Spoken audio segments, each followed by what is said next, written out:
Chapitre 7. Dans sa prophétie, Yécheskel a remarqué un quatrième détail.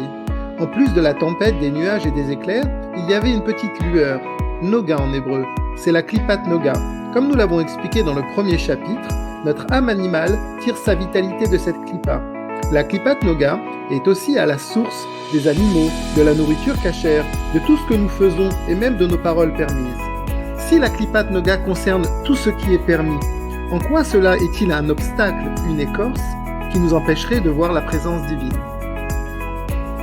C'est parce que la motivation de nos paroles et nos actions ne sont pas pour Hachem, les Shem Shamayim. C'est soit par besoin ou par envie que nous agissons. En fait, la Klipat Noga est le niveau intermédiaire entre le mal absolu, les Shlosh Klipot Atmeot, et la Gdusha.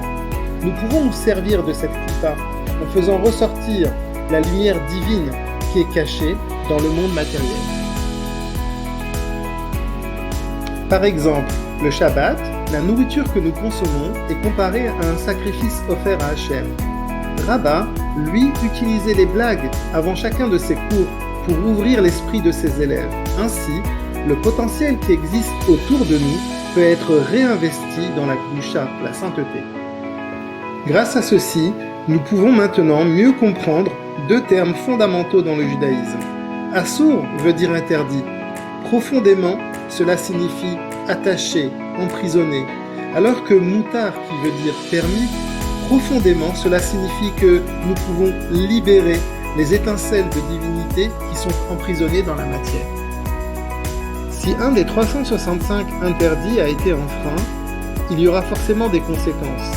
Seule la tchouva par amour pour Hachem pourra réparer le mal occasionné. Ce niveau de tchouva est un cadeau donné par Hachem pour toute personne qui au préalable aura fait teshuva par respect, par crainte vis-à-vis d'Hachem. Hachem nous a donné un pouvoir exceptionnel, celui de procréer, en l'utilisant à mauvais escient. Par exemple, lors d'une union interdite, les conséquences peuvent nous échapper. D'un autre côté, c'est une très grande avéra de gâcher ce potentiel pour rien. Mais la teshuva reste toujours entre nos mains.